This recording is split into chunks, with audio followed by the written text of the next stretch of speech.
Hello, everyone. We got a lot of folks here. Jeff, Pablo, Lobsel, Phil, Jason, Sapphire, Billy, Leon, thanks for joining us.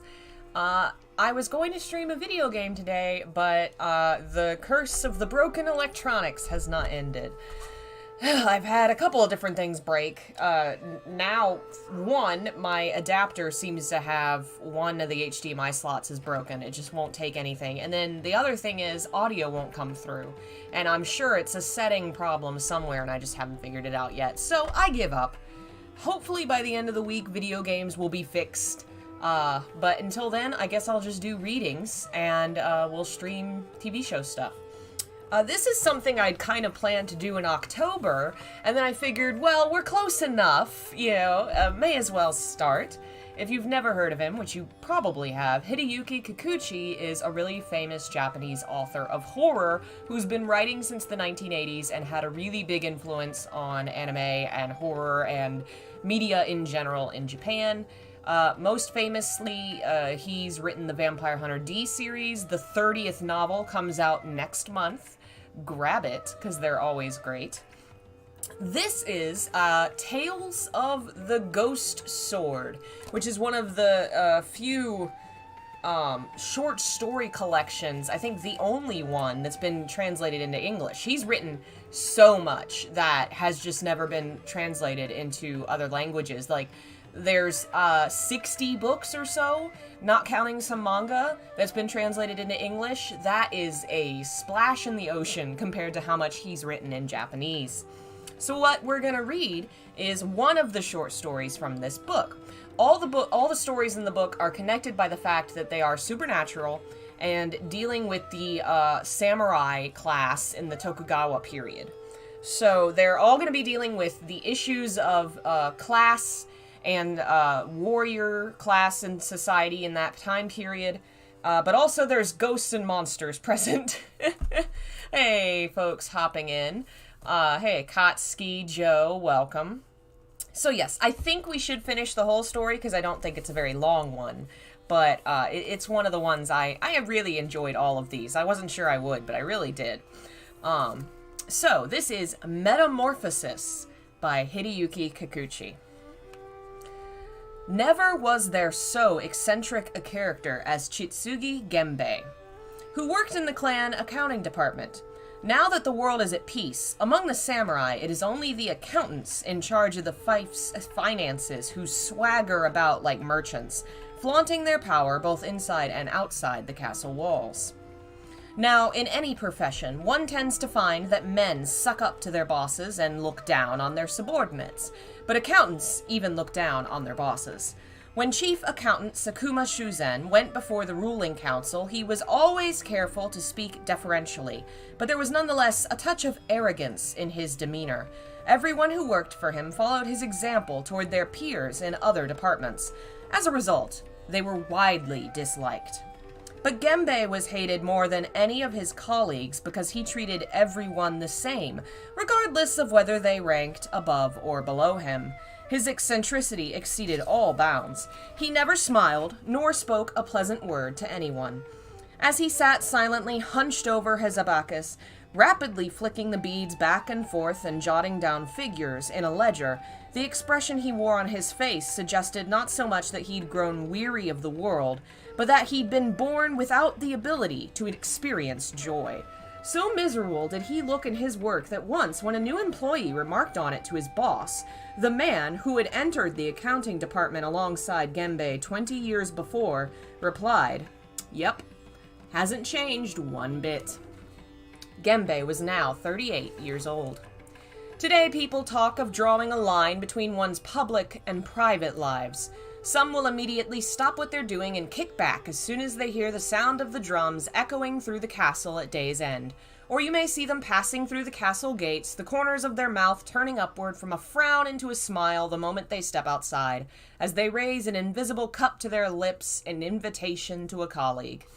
But Genbei experienced no such transformation. Spring, summer, winter, and fall, the sour expression he wore never faded.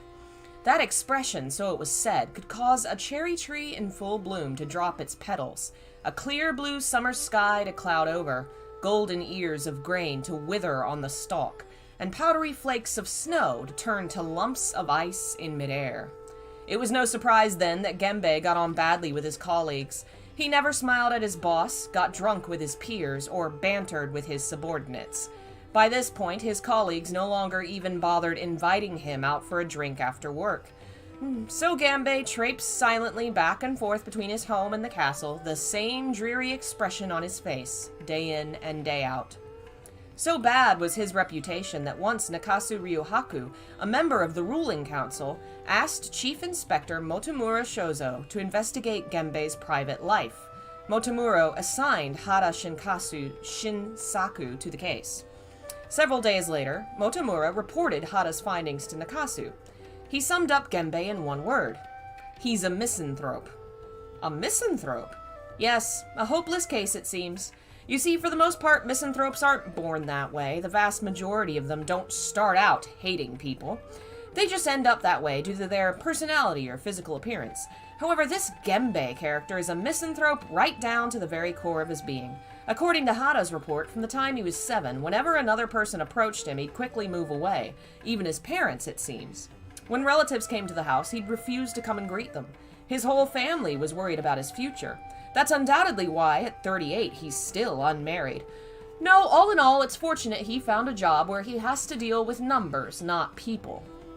I see. Well, at least he seems good at his job, the senior counsel replied vaguely. It wasn't because anyone had accused Genbei of wrongdoing that Nakasu had ordered the internal probe into the accountant's background. It had simply been a personal request, as it were, on Nakasu's part. Because he's so unpopular around the castle, as he'd explained to Motomura, adding, but only if you have the time. The result, however, merely confirmed what everyone already knew, that Chitsugi Genbei was a most singular character, and that, as far as Nakasu was concerned, was the end of the matter. Normally, once the Criminal Investigation Division, for whatever reason, was called in and uncovered such an undesirable character, the Personnel Division would have felt compelled to take action to remove him from his post. In this case, however, the unseen hand of the powers that be was held in check by Genbei's genius for overseeing the clan finances. For 20 years, he had been crunching numbers on his abacus and never once been wrong. Not a few times, in fact, he had been in the position of uncovering mistakes or outright fraud of others. About 15 years ago, for example, Castle Chamberlain Mitaka Shusuke had been caught taking kickbacks from a rice merchant in exchange for selling stores of rice from the castle's warehouses at illegal prices. It was Genbei who, instantly spotting the skillfully doctored invoices, had unmasked the deceit. He'd brought to light several more cases of minor fraud, which for a while had made him famous around the office. But Genbei did not let this go to his head. On the contrary, he made no attempt to hide his annoyance whenever one of his colleagues mentioned the matter.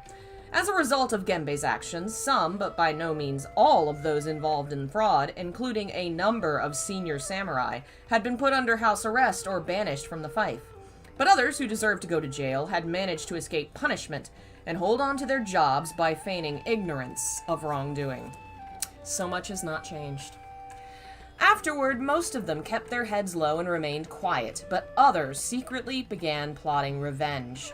To those who disliked him, Genbei's personality offered the perfect means for bringing down his downfall. In time, a malicious rumor began making the rounds of the castle, and eventually the entire fief came to hear of it. The reason Genbei still wasn't married at his age, the gossips said, was that he had a mistress. More than one, in fact. What's more, he'd been cooking the books and pilfering funds in order to support them. At first, Chief Accountant Sakuma, Genbei's boss, paid no heed to the slander, but after a while he could no longer ignore what everyone in the office, everyone who had never cared for Genbei, that is, was talking about it. He decided to personally conduct an audit of Genbei's work. Sakuma was flabbergasted by what he discovered. The malicious rumors, it turned out, were true. That very day, a detective was sent into town to investigate. He came back with the names of 2 women Genbei had been supporting. A committee of inquiry was immediately convened, and Genbei was called in to testify. Presented with the charges, the accountant humbly prostrated himself before the committee and acknowledged his malfeasance, uttering nothing throughout the entire proceedings but the words, "It is as you say, my lords." Genbei even remained silent at the very end when Senior Counselor Kamoeda Shigefusa announced, "You shall receive our verdict in due course." It was only at this point that the members of the committee realized Genbei had lost consciousness. The act of prostrating himself on the floor all that time had aggravated his chronic lumbago, and he had passed out from the pain. A fortnight later, when his lordship handed down the verdict, Genbei still had not fully recovered. 2 messengers from the castle arrived at the door of his ancestral home, and Genbei came crawling across the floor like some insect to meet them. They informed him he had been banished. But that was not the end of the matter. "I cannot accept the sentence," said Genbei, still groveling on the floor. The messenger's eyes grew wide. "What did you say?" one of them demanded, bristling. "For 21 years, I have faithfully served his lordship and the fief. Who was it, I ask you, who 14 years ago procured the funds for the land reclamation project in Konageki village and brought an end to the peasant uprising there? Who scoured the ledgers and memoranda for past 15 years and found a moneylender in Edo who would give us a low-interest loan? Chitsugi Genbei, that's who! And who was it who—" Genbei proceeded to rattle off the various accomplishments of his career, which were more than one could count on the fingers of both hands, and to decry his unjust sentence. He railed against the messengers, his lordship, and the entire clan. The messengers listened, their faces flushed with anger and the veins popping out on their necks. Genbei continued, "I cannot submit to the orders of a lord who would refuse to overlook the inconsequential pilfering of a vassal with such a distinguished record of service. Such as my condition allows, I shall resist. I will not leave this house, come hell or high water. If that displeases you, then send your assassins to kill me. If you want a bloodbath, I'll give you a bloodbath, even if I have to crawl on all 4s to do it." "You'll eat those words," spat one of the messengers as they turned and left. After careful deliberations, the clan officials decided to send assassins to kill Genbei. No one spoke up in defense of his 20 years of loyal service.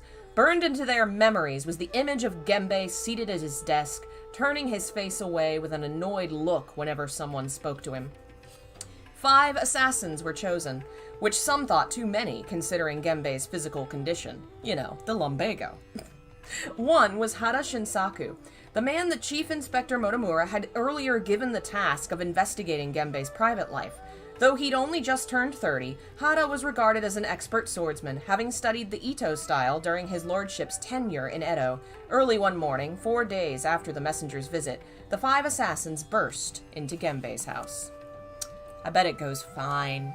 I'm sure it'll be easy to murder an accountant. It was a large house for someone of such humble station. Though Genbei had employed a maidservant and an elderly steward, he had sent them away after the messenger's visit. The men found Genbei in the sitting room.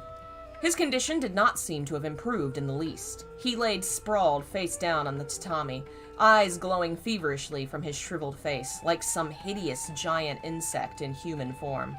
Pathetic wretch, thought Hara.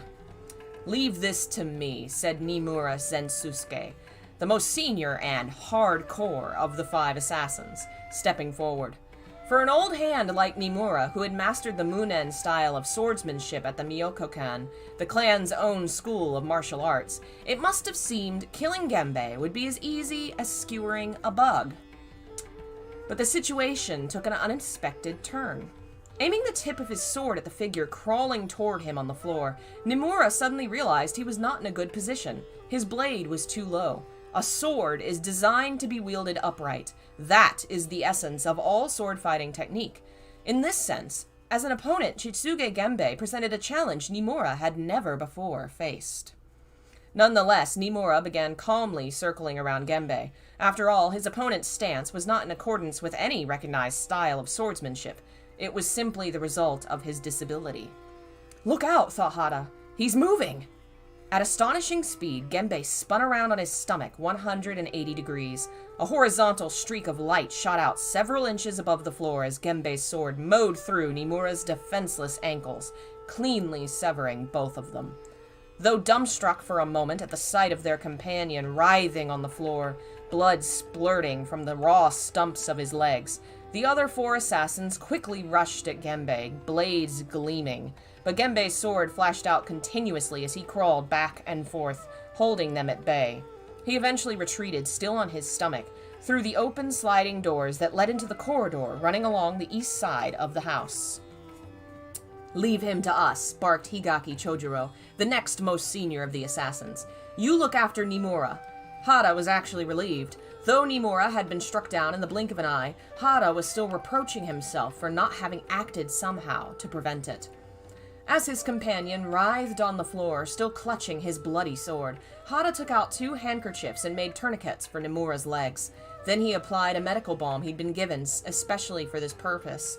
By the time the bleeding had stopped, much time had passed, not least because Nimura was half mad with pain and would not stop thrashing about for an instant. As Hara was coaxing and cursing him in turns, 2 of the 3 other men who had gone after Genbei returned.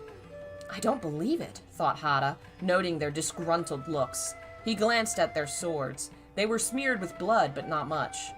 Did you kill him? He asked. We got him, nodded Hideyuki. His body language suggested he was to convince himself as much as Hara. Between the 3 of us, we must have struck 15 or 16 blows, but somehow he managed to crawl to the north end of the corridor and disappeared over the edge of the veranda. Tawara's still looking for him now. You mean you can't find him? Hideyuki looked away. Sakine Hashizo, the 4th assassin, gave a grunt and nodded. We searched everywhere. There's blood on the ground where he dropped from the veranda, but that's where the trail ends. It's as though he just melted into the earth. That's enough, said Hideyuki. Then as the 3 of them were lifting Nimura up, Tawara Tamotsu, the 5th assassin, returned. As Hara expected, he had found no trace of Genbei. Beyblade of Doom. He is a little bit like a Beyblade of Doom, isn't he? After After making a full report, the assassins, apart from the wounded Nimura, were grilled by their superiors for several days. Some suspected them of having conspired to let Genbei escape. The stench of corruption hung over the affair. In the meantime, Genbei's house and vicinity were subjected to a thorough search, but no trace was found of the supposedly mortally wounded accountant. Nor did the blood-streaked corridor vindicate their version of events. As it was pointed out, they could have used animal blood for that purpose. But while the interrogations continued, Hada was cleared of suspicion early on, as all the assassins testified he had stayed behind with Nimura. The day after he was released, Hada was permitted to return to work, but though Chief Inspector Motomura thanked him for his good work and things quickly returned to normal, Hada could not help brooding. It was not Genbei's strange disappearance that worried him. It was the fact that he was the only man in the fife whom the accountant, who was 8 years his senior, had ever invited out for a drink. Hada could not quite remember when it was that the two of them had started frequenting a bar called Nokeya in Sakashi Taicho. There had been nothing memorable about their first meeting. All he knew was for certain was that it was Genbei who had issued the invitation. The sake served at the bar was nothing to write home about. Hada was by no means melancholy by nature, but he found that his drinking companion's disposition put a damper on his enjoyment of alcohol. It was Genbei's habit to drink in silence. He never touched food, unlike Hada, who liked to nibble on little dishes of this or that, or order a nice piece of grilled fish. But Genbei just sat there, gulping down his sake from a chipped cup without any sign of pleasure. It must have just been his nature. But if that had been all, Hada might have borne it, knowing that at least there was a drink in it for him, albeit a bad one. But what he could not abide was what came next. Once he had a few under his belt, Genbei would begin grumbling to the younger man about this and that. Listening to others complain was always depressing, but when Genbei complained, it was especially so. Worse, the more he drank, the more inarticulate he became. He droned on and on, slurring his words and staring off into space as a pall descended over the table. Most of what Genbei had said on those occasions was now a fog to Hada, but there was one thing he still remembered clearly. Ironically, it was not so much a complaint as a lament. I've spent my whole life crawling around, kowtowing to my superiors. Once my boss ordered me to redo an entire ledger because he found a stray spot of ink. Then there was the time I drew up an expense sheet detailing the entire history of our clan's income and expenditure, only to be told I had to start over because someone had lost it. It's because of my nature that I have to put up with such crap. The higher-ups don't like me. They find my very presence repugnant, but they won't fire me because I'm too useful to them. So they just go on tormenting me. Is that fair? Okay, so I'm not Mr. Congeniality, but I greet my colleagues when I arrive at the office. I do my job. Isn't that enough? In the workplace, it's a mistake to measure someone based on anything other than their ability to get the job done. In principle, Hada agreed with the sentiment, but Shitsuge Genbei took things to a whole different level. I know I'm a social misfit, Genbei went on, as though reading Hada's mind, and that's why people don't like me. I don't even try to make people like me. The only way for a man like me to get by is to keep kowtowing. The world will always get its revenge on men like me. Then, with an upward glance, Genbei concluded, I know this is just sour grapes. It must be tedious to listen to. You know, I don't expect people to try and understand. I don't even care if you forget everything I've said. But I think you do understand, Hada. Even if later you don't remember a single word, you'll still have understood, because you're just like me. That's why I invited you out for a drink tonight.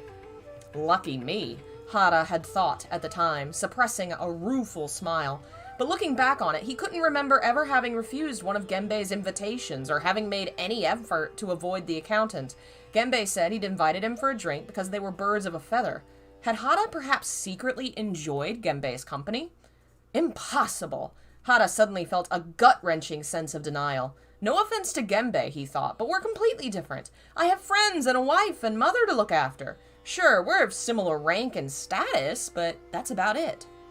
Genbei and Hada both came from low-ranking samurai families. Genbei had an income of 50 koku, Hada had 40. True, in terms of his domestic circumstances, Genbei, with no dependents, was quite a bit better off than Hada. While some might have found living alone in a big house very lonely, for the misanthropic Genbei it was perfect. I've got nothing in common with him, thought Hada. I wonder why he treated me as a friend. It was a downright imposition, that's what it was. Still, having shared more than one drink with the man, he couldn't help feeling somewhat sorry for Genbei. The thought weighed on his mind like a pool of dark, stagnant water. Late one night, about 2 weeks after the attack on Genbei's house, Hada was summoned to Chief Inspector Motomura's residence. It was early autumn, and the clear moonlight made the wind feel cool and crisp. In addition to Motomura, Senior Counselor Nakasu and one Captain Goto were also present. As he surveyed their faces, Hada had a feeling there was something familiar about their expressions, but he couldn't quite place it. Hada went and kneeled on one of 5 empty cushions that had been laid out facing the 3 senior samurai. At first, Hada thought he must have been the first to arrive, but as soon as he sat down, 4 other men entered the room: Sekine, Higaki, Tawara, and one other whom he did not recognize. All of a sudden, Hada realized why his superior's expressions seemed familiar. It was the same look Higaki had given him that day at Genbei's house, when he told Hada that Genbei had disappeared. "Thank you all for coming," said Goto. "Let me introduce everyone." He proceeded to rattle off names and positions of the 5 men. The new face turned out to be a samurai by the name of Nashimoto Kipe, assigned to the Minor Works Corps. He was 22 years old. When it was his turn to be introduced, he spoke up of his own accord, confidently adding to what Goto had said, the fact that he was trained in the Ito style of swordsmanship. Hada's 3 colleagues from the attack on Genbei's house had their own affiliations. Higaki was an assistant to the local government agent, while Sekine and Tawara were both attachés on his lordship's staff. Of the 5 men, Nashimoto was clearly the odd man out.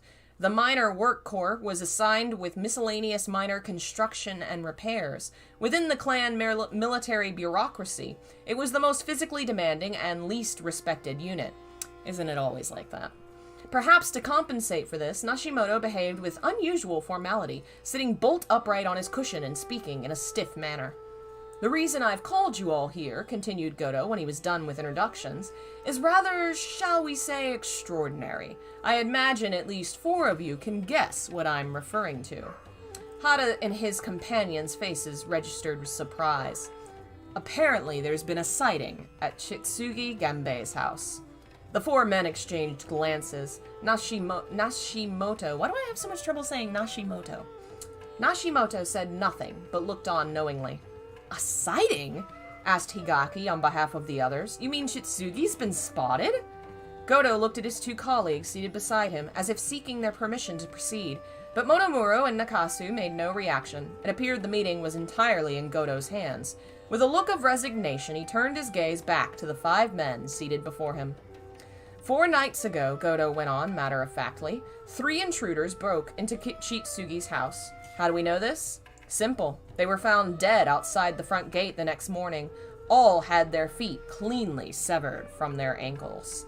Goto explained the men appeared to have crawled there from inside the house before expiring from blood loss.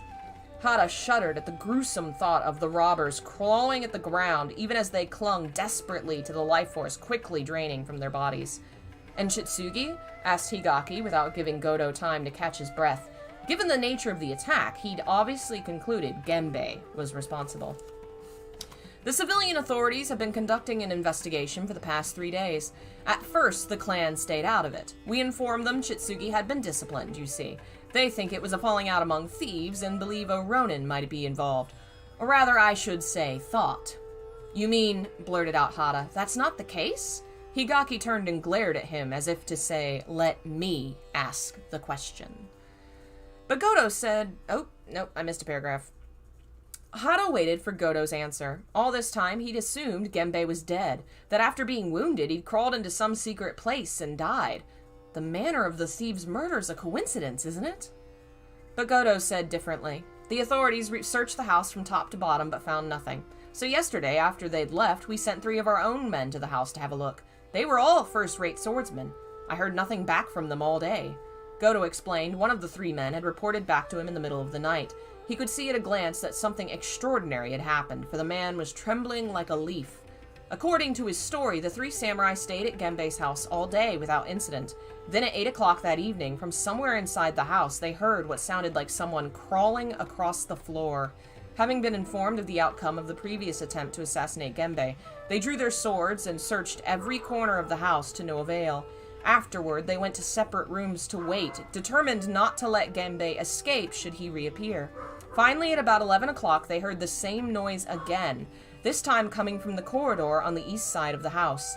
It was undoubtedly the sound of clothing sliding across the floor. Phil! This is a horror story. You're not supposed to make me laugh, Phil.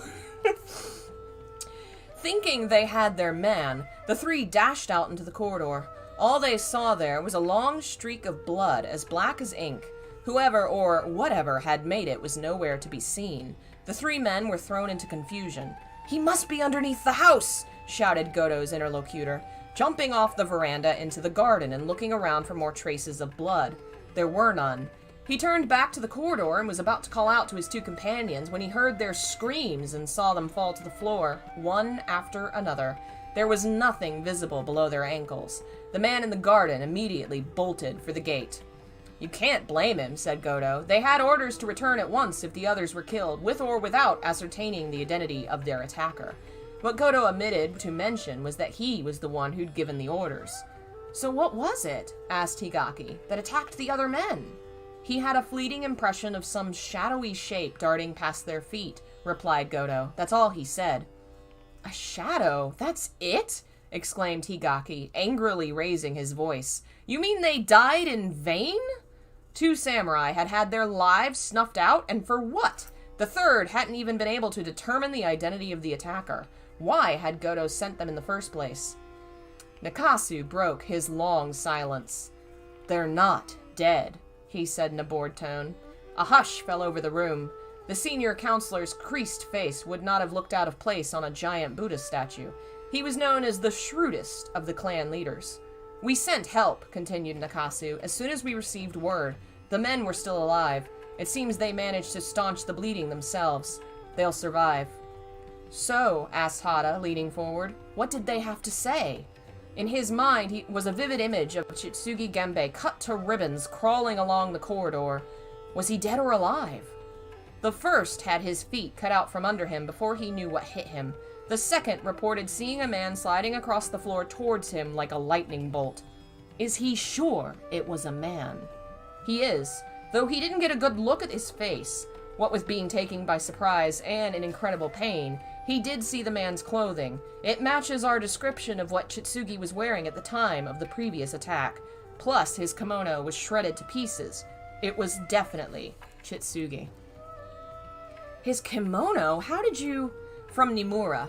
"Aha," thought Hada. "So," continued Nakasu, "now it's no longer a question of whether Chitsugi perpetrated the attacks. We know he's still in the house and will attack anyone who enters. Now we have proof he's no longer human." "Not human?"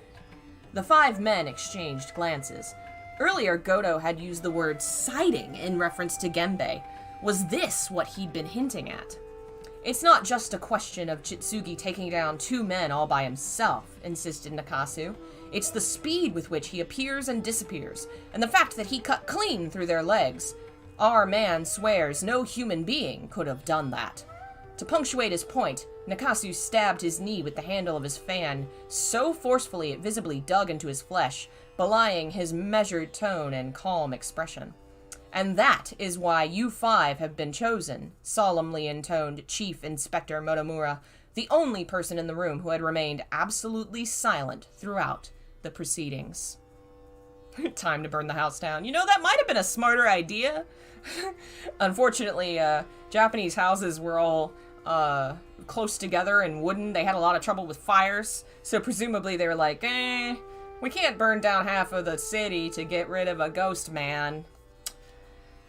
Two groups of dark figures hurried through the streets. To their left and right stretched the walls of high-ranking samurai residences. There were 5 men in all, one group of 3, the other 2. Hada was with Nashimoto. It had not been a conscious decision on Hada's part. He just naturally gravitated to the younger man. He understood why. He could tell Nashimoto was of low status like himself. He had that air about him. The other 3 came from rich families with incomes of over 150 koku, 200 in Higaki's case. With just 40 koku, Hada did not even come close. The trio of high-ranking samurai forged silently through the darkness without even attempting to include Hada and Nashimoto. "Nakasu's being unreasonable," spat Hideyuki, breaking the silence. "Just kill it," he says. "Hell, he doesn't even know if it's human or not." His voice was loud enough for Hada, walking briskly about 10 feet behind, to overhear. "What can it be but a ghost?" Hideyuki continued. "It's like the inspector said, Chitsuki's returned from the grave." "You mean to exact revenge?" It was Sakine's voice. "Do you have a better explanation?" retorted Hideyuki. "Look, I know both of the men who were attacked last night. They trained at the Shirazaka dojo. There aren't 5 men there better than those 2. Even if they did let their guards down for a second, they'd never let a single assailant cut their feet right out from under them. Nakasu knows that perfectly well, but what does he say? If it can get them, you can get it. With 5 of you, you shouldn't have any problem. No, believe me, we won't be coming out of there alive." Hada seemed to feel the darkness closing in and tightening around the 3 men ahead of him. "You don't know that for sure," he suddenly heard himself blurt out. It made him uncomfortable to hear Hideyuki talk this way, especially to Sakine and Tawara, who were only in their mid-20s. "Hey, look who's talking." Hideyuki stopped and turned around. Sakine and Tawara followed suit, but seemed unsure of what to do. "Are you saying," Hideyuki asked scornfully, "you could kill Chitsugi's vengeful ghost?" "Uh-oh, now I've gone and started it." "All I meant," stammered Hada, "was that we don't know for sure that it is Chitsugi's ghost." "What?" shot back Hideyuki. "Didn't you see the way he cut off Nimura's legs? Chitsugi trained at the Hado dojo in Musakacho over a decade ago. Word is he was so good they made him assistant instructor. Or maybe you didn't know that, Mr. Detective." No," Hada replied feebly. The fact was that although Chief Inspector Motomura had asked him to investigate Genbei, Hada hadn't dug all that deeply into his background. Stupidly, it had not even occurred to him the accountant might have had some sword training. It was an inexcusable blunder. Hideyuki did not try to conceal his contempt. "You call yourself a detective," he sneered.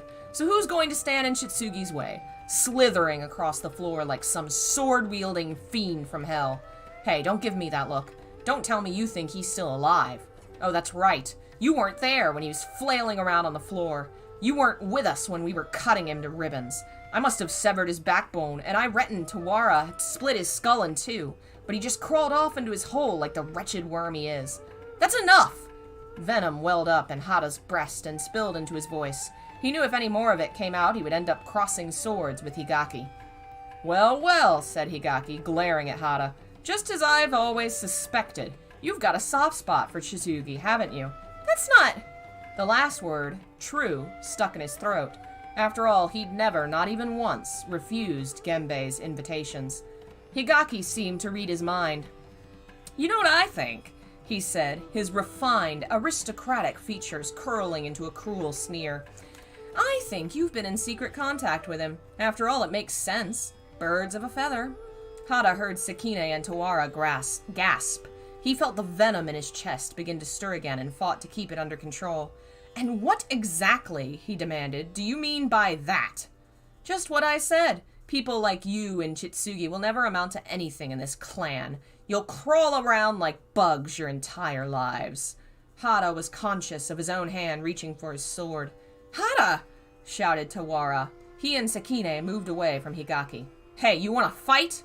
Hideyuki nudged the hilt of his sword out of its scabbard. By all accounts, he was no mean opponent.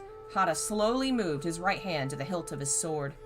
The darkness spun a thread between the 2 men, connecting them in their bloodlust. About an hour later, when Hada returned, Yae was still up. He was still feeling keyed up as she helped him change into something more comfortable. Only once he was seated cross-legged on a cushion in the sitting room did he at last come to a resolution.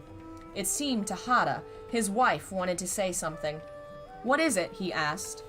"Your mother," began Yae. She was not complaining. If only she were. At least then there would have been some emotion behind it, anger or frustration. Then there would have been hope.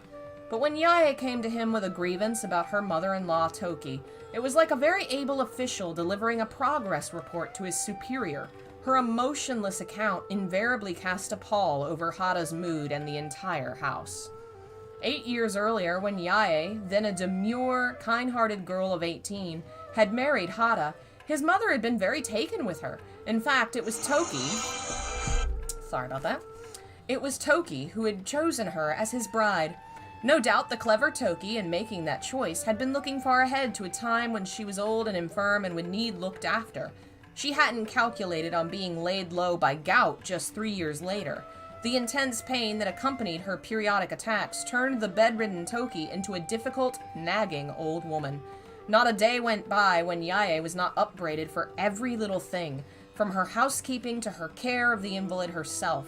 Hada could only sit by, filled with a kind of awe, watching silently as his cheerful young bride slowly morphed into a stern, tight-lipped woman.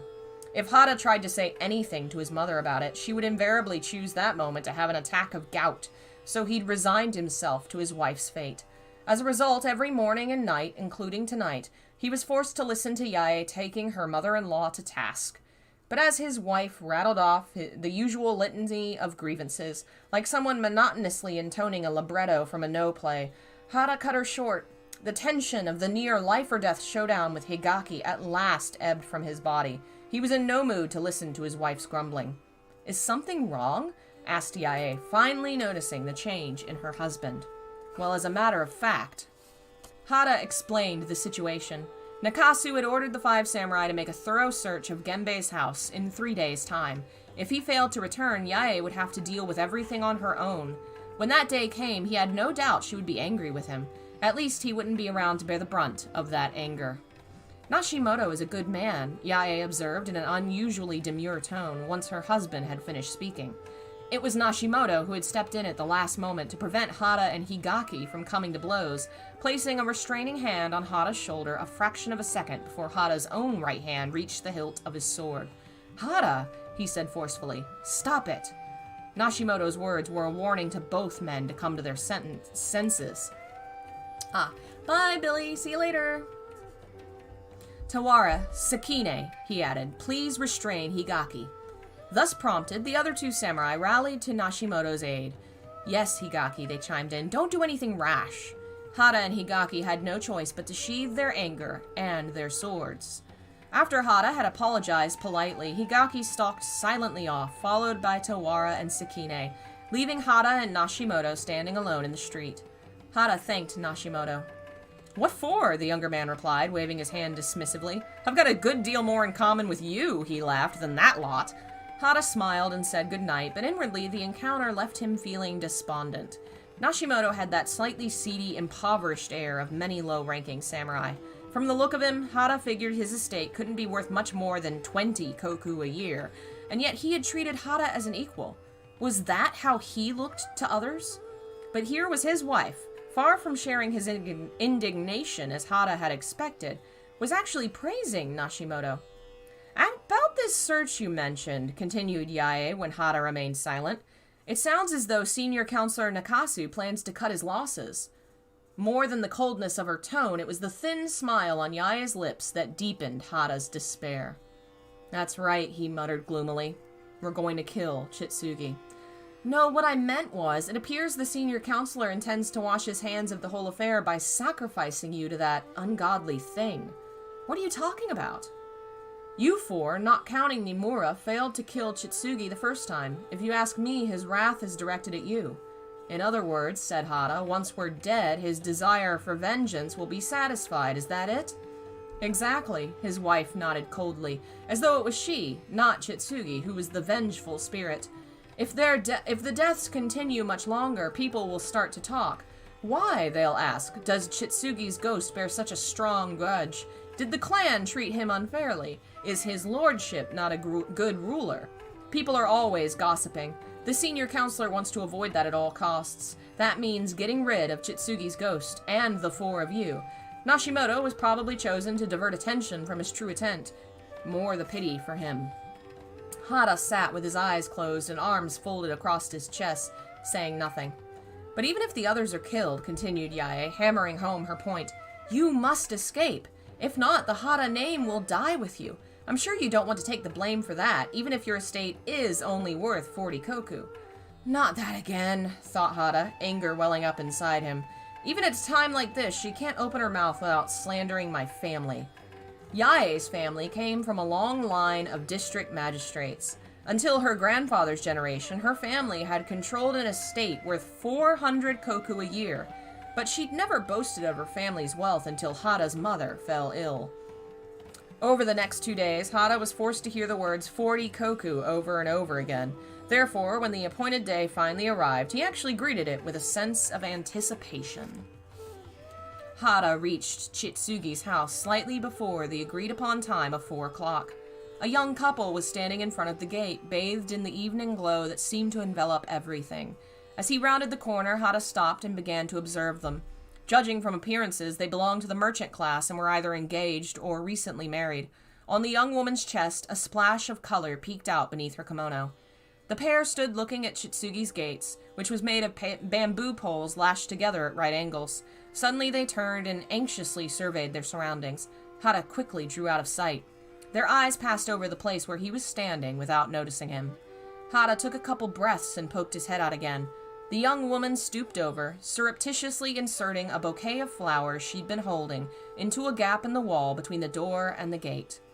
He saw sadness in the girl's slender, attractive profile. Hada was puzzled. Did she understand where she was and what she was doing? The young woman stood up, took a step backward, and together with the young man, joined her palms in prayer. Hada approached within 6 feet of the couple. The pair noticed him before he could open his mouth. They froze, their faces frozen in fear. "It's okay," Hada said. "Relax." At his gentle tone, their expressions softened. "Are you aware," he asked, "that this is the home of a man condemned to death by his lordship?"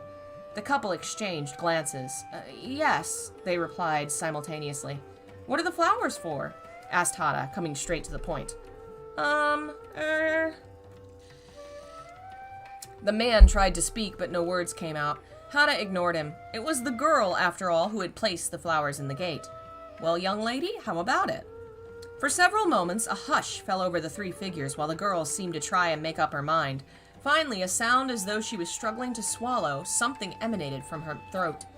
"I heard Mr. Chitsugi had been killed, so I thought the least I could do was offer some flowers at his grave." "Who exactly are you two?" asked Hada, taking a slightly different tack. "Allow me."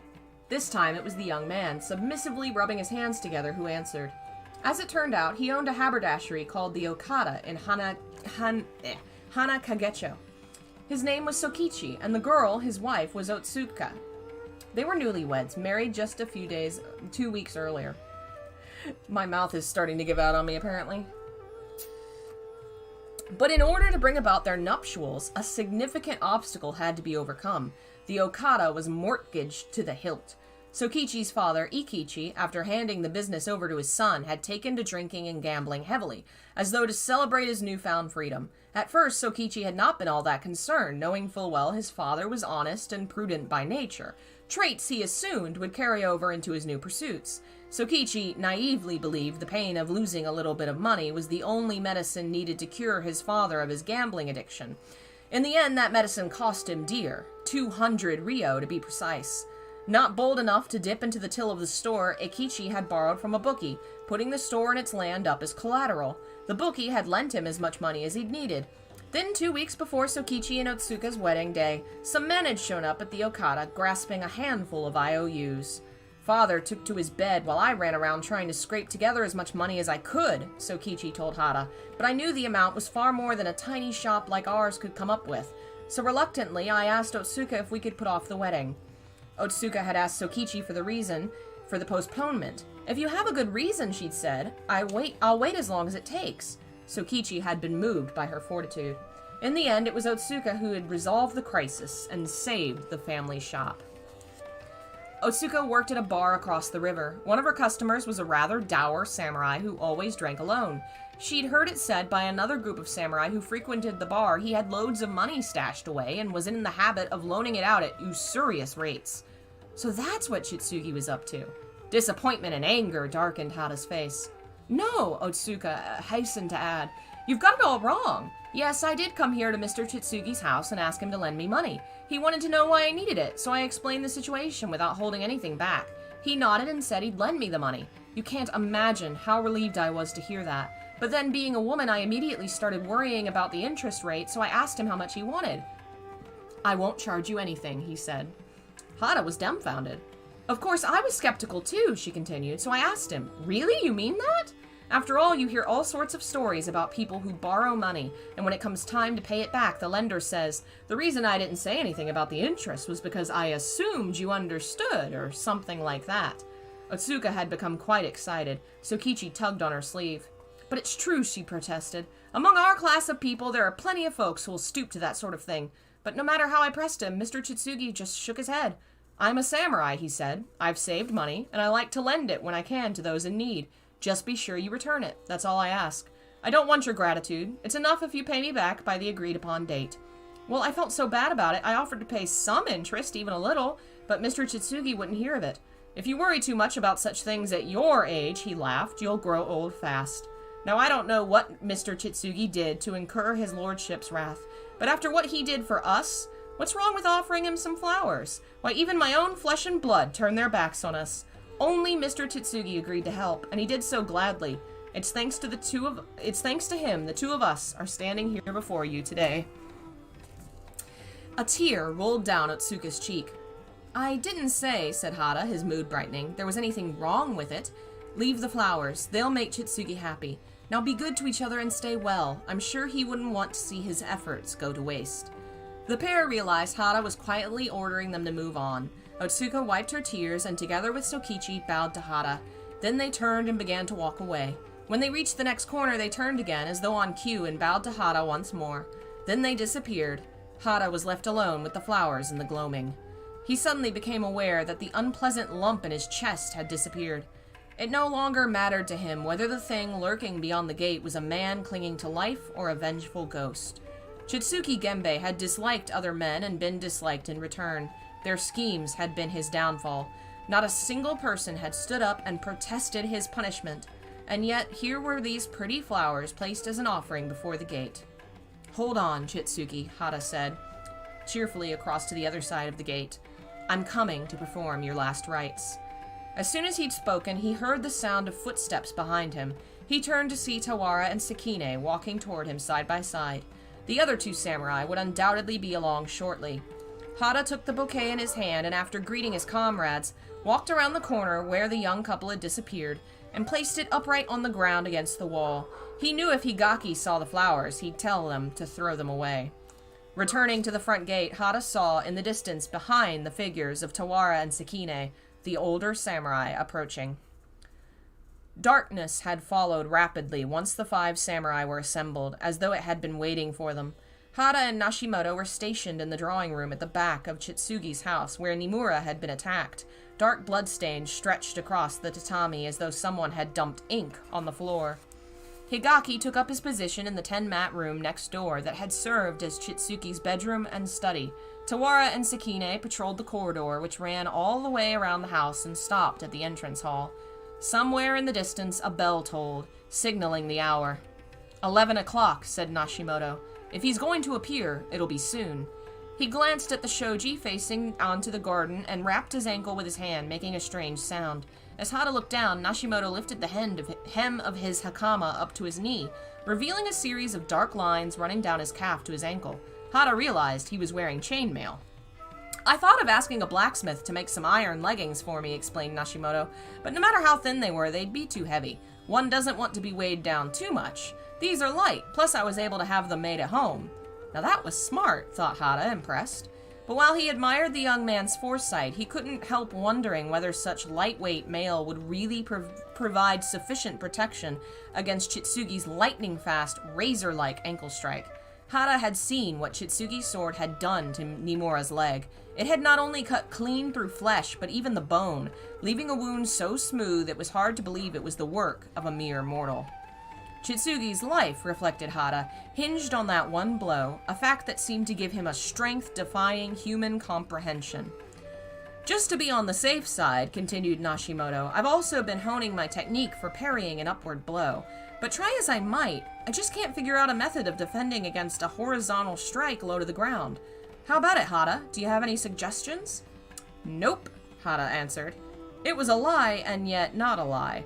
No school of swordsmanship said anything about how to counter a sword strike low to the ground and aimed at one's feet. The best one could hope for was to try and read one's opponent in time to parry or jump out of the way. But when one's opponent moved with demonic speed faster than the human eye could follow, one could only resign oneself to death. At home in his garden, over and over again, Hada had practiced jumping aside and lunging forward, but he knew ultimately it was a makeshift technique. "What style?" asked Hada, trying to be sociable. Nashimoto flashed his white teeth. "Shinko Ito." "Any good?" "Not bad," replied Nashimoto, oozing confidence. Just then they heard footsteps. Tawara and Sakine had returned. Their relief at returning unscathed was clearly visible on their faces. Hada didn't blame them. Who wouldn't have preferred the relative safety of the room to patrolling the dark, eerie corridor? Hada nodded silently. "Anything?" he asked. Shaking his head, Sakine replied, "Nothing unusual. He, like the others, was ready for battle, his sleeves tied back with a sash that crisscrossed his chest." "Well, there was one thing," said Tawara with a chuckle. "I heard something moving about in the long grass and threw my dagger, but it turned out to be a stray cat." After exchanging polite bows with the other samurai, Hada and Nashimoto left the room. The wind outside was pregnant with autumn. The two men walked together as far as the corridor on the north side of the house.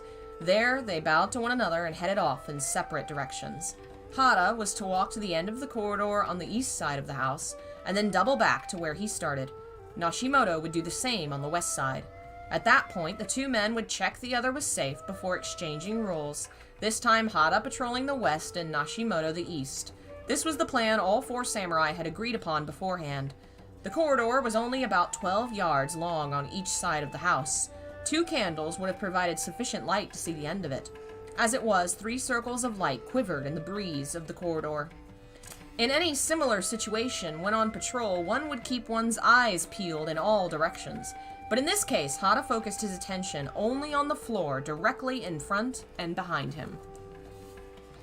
Chitsugi had crawled off into his hole like the wretched worm he was.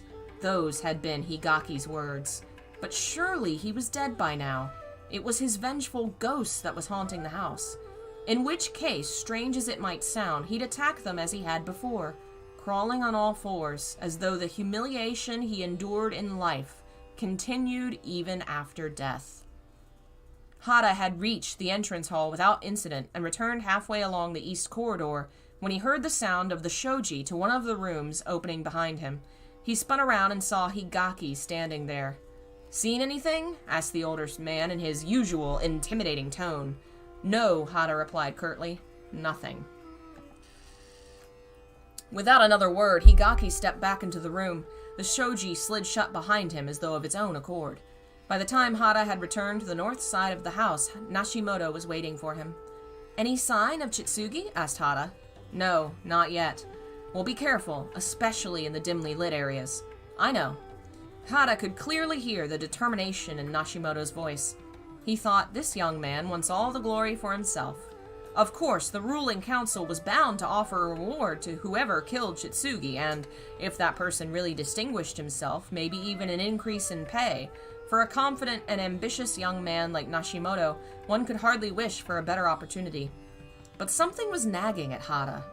As he headed off toward the west corridor in the direction of the entrance hall, he felt a sudden urge to use the toilet. It was then he heard the scream. Hada's hand was on the shoji before he'd even realized it was Higaki's voice. He opened it and charged into the room. Tawara and Sakine had just risen to their feet. On the opposite wall, a pair of sliding doors adorned with a Chinese landscape painted closed off the 10-mat room where Higaki was stationed. "Move!" barked Hada as he barged past the two men and slid open the doors. Hada had the sensation of something brushing past his feet. His momentum carried him 3 steps into the room. Higaki lay convulsed on the floor in his final death throes, blood spurting from the twin stumps of his legs. Just then, Hada heard another scream behind him. Or rather, 2 overlapping ones. "That thing just now, at my feet!" thought Hada as he whipped around. He was just in time to see Sakine on the threshold between the 2 rooms, and Tawara standing behind him crumple to the floor, screaming as they fell. Their feet had been cleanly severed. Their right hands clutched their sides just below their rib cages, fresh blood trickling from between their fingers. "This time it intends to kill us all." Hada felt a shiver run down his spine. The thing on the floor was consumed with bloodlust. Before it, ambition and fighting spirit meant nothing. All their efforts, the patrols, the candles, and the corridor, had been in vain. Nashimoto called out behind him, "Hada!" Hada turned and cried, "Check if they're alive!" before adding, "No, wait! Shut the doors before it gets in!" He stepped around Tawara and Sakine, whose breathing was growing shallower, and closed the shoji leading to the east corridor.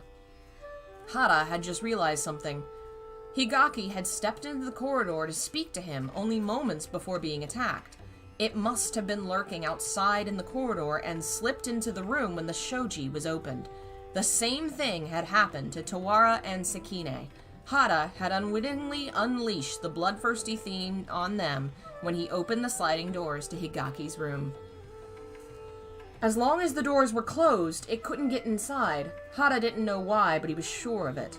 In order to move about, it needed someone else to remove any obstacles in its way. Hada checked Tawara and Sakine's pulses and examined their pupils. Both were dead. The angled thrusts delivered below their rib cages must have reached their hearts. He called to Nashimoto, "Where's Higaki?" There was no answer. Behind him, he heard the sound of rapid, heavy breathing, but it didn't appear to be Higaki's. Hada turned. Just as I feared. Nashimoto was slouched against the shoji, his body racked with sobs. The paper screens rattled violently with each convulsion. "All three? Killed just like that?" Nashimoto appeared to be in a state of shock. Despite years of training in the dojo, he'd never witnessed death face to face. "We're the only ones left, just the two of us. I can't. Hada, I want to go. Let's get out of here." "That's not an option," replied Hada sternly. "If we leave now without fulfilling our duty, we'll be forced to commit seppuku. We have to stand our ground. In the morning, they're sending more men from the castle. Everything's been arranged." "You mean we just have to wait here until morning?" shrieked Nashimoto. "Just the two of us?" Kitty, stop trying to climb up there. You're being bad. Why don't you sit back here? Hello, Bob. This was exactly what Hada had been afraid of. The young samurai's overweening self-confidence had been based on pure numerical superiority.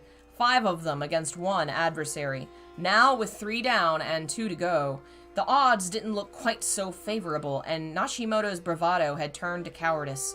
"I can't wait! I'm going to get help now!" Holding on to the shoji with both hands, Nashimoto stood up. Hada sprang toward him, but the 2 bodies on the floor blocked his way. The shoji closed in front of Hada's outstretched fingers. "Nashimoto, stop!"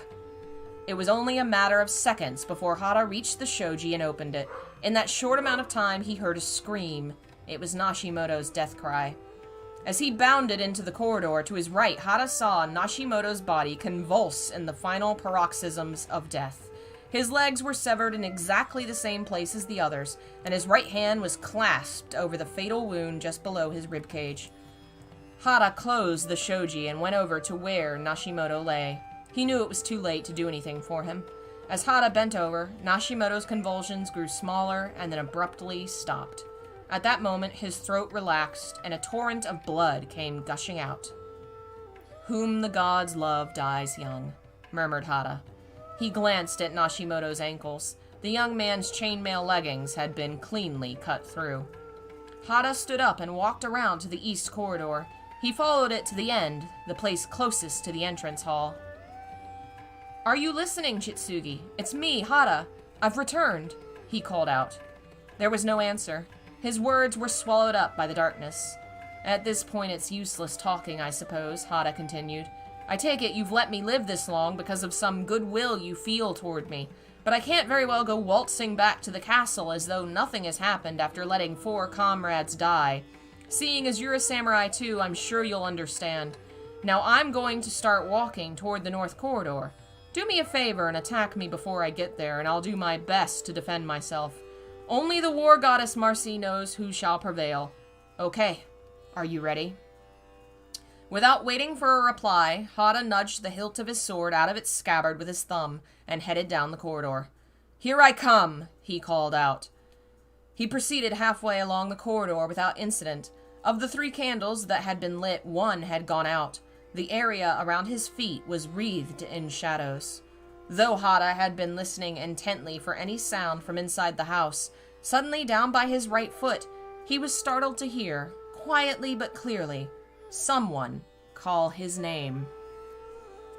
He looked down in astonishment. There on the floor, staring up at him, was the pale face of Chitsugi Genbei. He was crawling on all fours, his body pitch black from the neck down. His right hand, holding the naked blade of his sword, was twisted behind his back.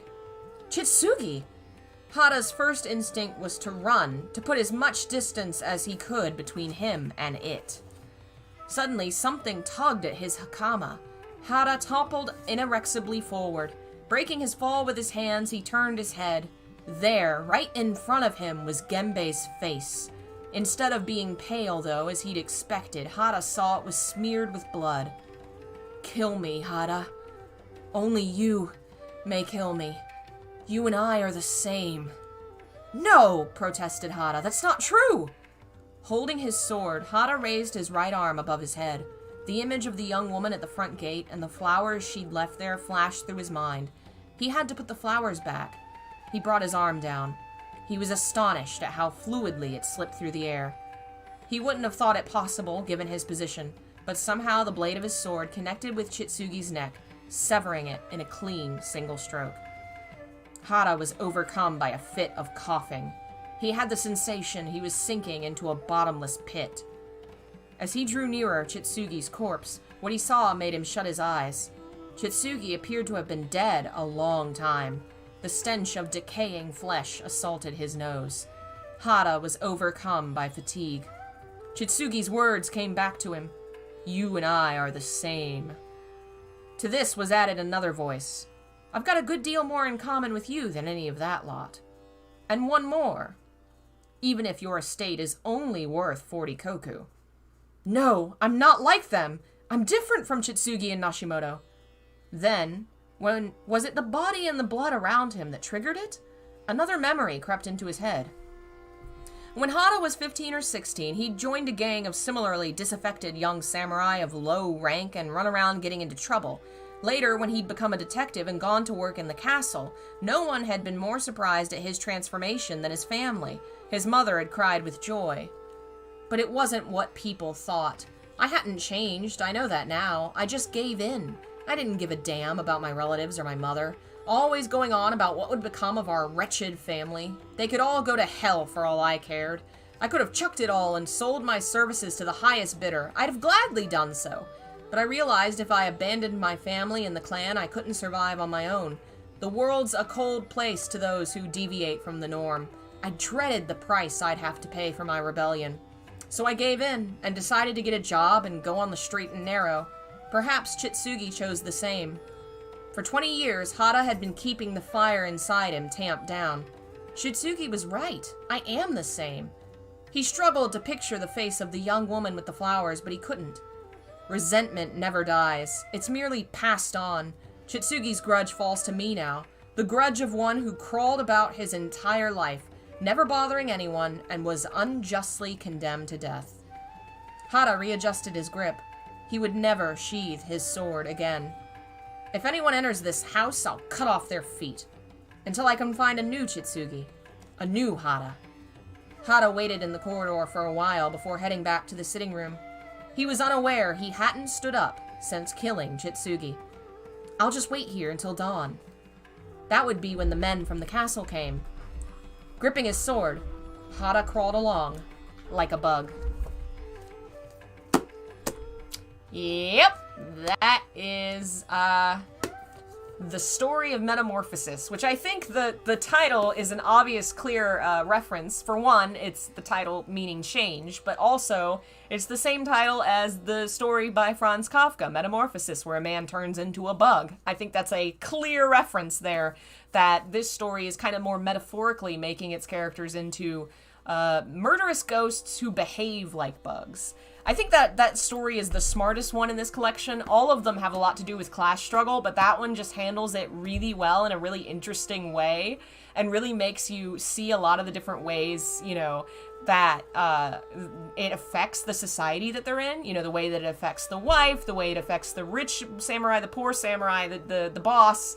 It gives a really good kind of window view into various aspects of it before bringing us to the end where we get our creepy little transformation there where Hada becomes the next bug creature. I really like that one. I thought that was a cool twist. I will definitely read more of these with y'all. There's quite a few. They're all very good. They're really, really fun. Some of them are only 2 or 3 pages. Some of them are novella length. I think there's about 8 stories in here, but we won't read any more tonight because that one was a little long and my voice hurts. Yeah, it was really fun. I really enjoy his works. Unfortunately, the translator for this work is not my favorite. I don't think he did as good a job as some of the translators of the other works. Then again, this is also a very different style for Kikuchi. Usually his works are way more fantastical. Like, these are obviously fantastical, but they're set in a real world setting. He doesn't usually do that. And so I don't know if that's possibly why it feels a little drier than most of his works, but I think it's also, it has to do with the translator because I don't think he did quite as good a job. There's some places that I really think are very awkward. Word choices that don't really make sense in English, that don't sound smooth the way that some of the other translators do. But still, I really enjoyed it. I really like his short stories. There's not a single thing of his that I've read that has ever been boring.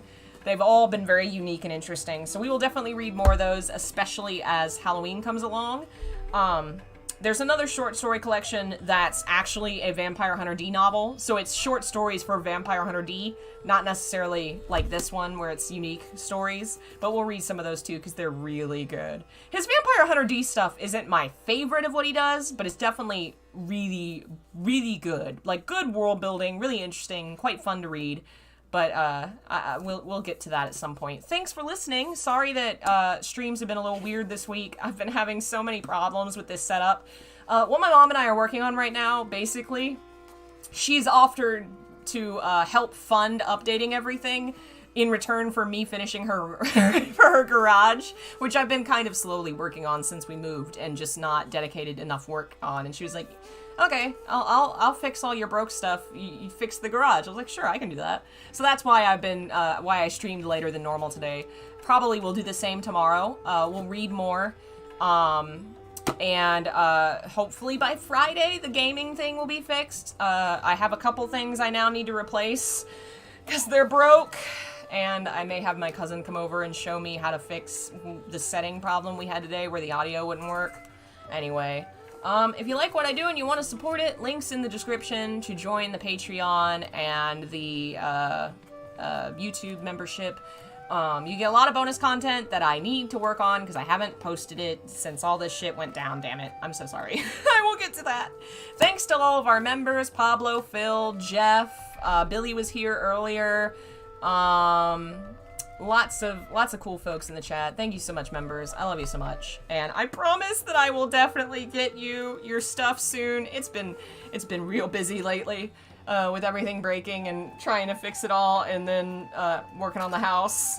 I will definitely do a video this week. Pre-orders to the Silent Hill 3 book are still open and will be probably until at least the beginning of October.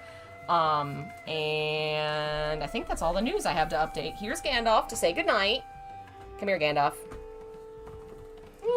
Kitty. We're not gonna watch anything tonight because it's super late and I'm gonna crash and go to bed at like 8. Because that's when I went to bed yesterday. I was so tired. But Thursday, I will definitely be taking it easy so that we'll read Scum Villain and then we will watch Scum Villain, the new episode, and then we'll finish The Untamed. So Thursday will be super fun. I don't know what I'm doing tomorrow. I don't know. We'll figure it out. Maybe I'll do P5R if I can get the PS4 to work. I'll have to work on that tomorrow. I guess right now, audio problem, I won't be able to stream anything. I have to look at what that is. I have no idea why it's not working. Come here, Katie. Say goodnight to everyone. Good night, everyone. Please don't let society push you down and turn you into a bug man that murders people like Roomba with a knife. And I will see you guys next time. Bye.